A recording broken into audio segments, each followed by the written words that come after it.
Hi Libra, kumusta po kayong lahat? Okay, so yan Libra, maraming salamat po sa walang sawang pagsubaybay sa ating pong mga reading, and kung ikaw ay bago pa lang sa ating channel, mag-subscribe na po kayo, then i-click mo na rin yung ating notification bell para lagi kang updated sa ating mga bagong upload. Okay, so Libra, sa mga interested po sa ating private reading, nasa description box below lang po yung link. Message nyo lang ako guys. Tignan natin Libra, ano ba yung mga possible na ganap sa inyo this week? Libra, Sun, Moon, Rising, and Venus sign. Okay. Breathe in happiness, breathe out worries. Okay, so parang exhale lang yan guys, no? Kumbaga parang, kung medyo mabigat na, try to meditate. Advisable pa bang yung mag-yoga? Pwede rin naman siguro guys, no? Pero siguro, yan na nga. Exhale. Hinga ka lang ng malalim. Then, ibuga mo ulit. Then, tuloy ulit kayo sa pag-iisip. No? Kumbaga parang isipin mo mabuti, i-analyze mo mabuti yung mga kaganapan. I think medyo may mga mabibigat na bagahe ang mga Libra dito. Hindi mo maiwasan na hindi mag-overthink. Yan ang nakikita ko sa mga Libra. Okay, so check pa natin. Libra. Libra, Sun, Moon, Rising, and Venus sign.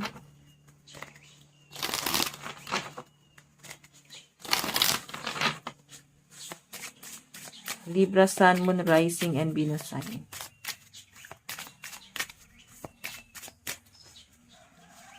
Meron tayong find your tribe. Oh, 'di ba kailangan hanapin mo talaga yung mga ka-vibes mo. So ang hirap kasi guys na mapunta ka dun sa community na parang hindi mo kasi ng ano ng humor, or yung mga taong hindi mo ka-level. Okay? So sinasabi na dito guys, samahan mo yung mga taong same mo, yung kaya mong ilabas kung sino ka, yung kaya mong ipakilala kung sino ka, yung tipong hindi ka mahihiya, yung kampante ka, yung taong kayang tignan yung ups and down mo sa buhay, yung positive and negative mo.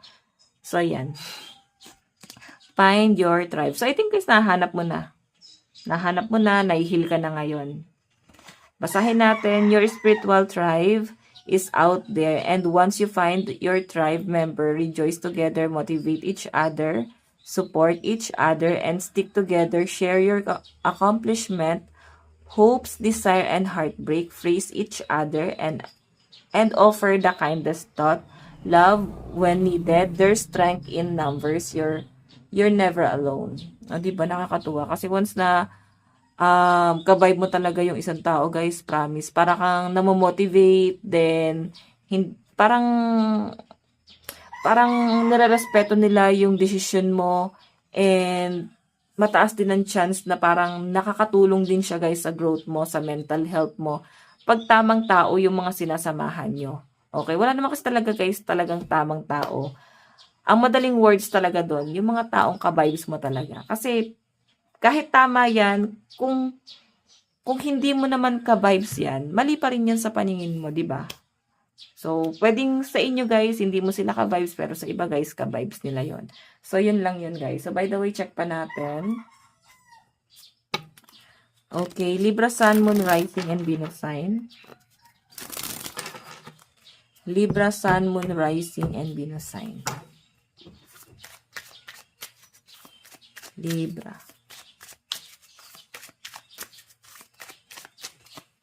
Meron tayong the Empress. Okay, so guys, etong si Empress, abundance to then blessing. So, possible na may paparating na blessing sa inyo this week. Okay, nakakatuwa yung nakikita ko dito, no? Kasi, pwedeng dahil nga motivated ka, and wala ka masyadong iniisip na problema, kumbaga talagang napaka-positive mo lang this week. Kung bakit guys maganda yung flow ng buhay mo kung bakit maganda yung nagiging flow ng pera, yung swerte, kung bakit guys maganda yung financial mo, or gaganda siya. Kasi nga, positive ka lang dito. Kahit nga, may mga problemang dumarating sa inyo guys, tinatry mo pa rin guys maging positive dun sa bagay na yun. Okay, so by the way guys, meron tayong 7 of Cups. Oh. So, iba sa inyo guys, may mga tinatry kang kontrolin. Okay? may iko-control ka dito sa lifestyle mo eh. Kumbaga parang dati ganito yung ginagawa mo, ngayon parang binabago mo na siya. Okay, or pwedeng sa mga bad habit, for example sa sigarilyo, kung sobra ka sa pagsisigarilyo, pwedeng binabawasan mo na siya ngayon. Kumbaga parang tinatry mo talaga siya guys na mabago na. Okay, then ayun na nga. I think nag-ano ka rin eh. Healthy lifestyle na rin yung ibang libro dito. Kumbaga nagbabawas ka din siguro guys sa sugar or sa kape. Ayan oh. Cafe ito oh. Basta may mga binabawas ka rito, mga something na malakas sa calories. Kape ba malakas sa ano? Di ako sure no, pero I think may mga pagbabawas ka dyan. Pero may mga kape na slimming coffee, di ba? So, baka nag-start na kayo guys na magbawas ng timbang talaga. Baka may mga nag-exercise na dito. Start na kayo, parang ganon. So, by the way, meron tayong Knight of Pentacles. Okay. So, may nakikita ko guys, possible na baka meron kayong schedule, meron kayong pupuntahan ngayon. Ngayong week na to, so pwedeng hospital or pa-check up or consultation. So, may nakikita kasi ako dyang schedule, oh. Okay. So, may nakikita rin ako guys, mahabang pag-uusap. Pwedeng may, possible na baka magkaroon lang ng something delay or pwedeng cancellation. So, pwede kasi siya guys mauwi sa disappointment. Okay? Tingnan natin.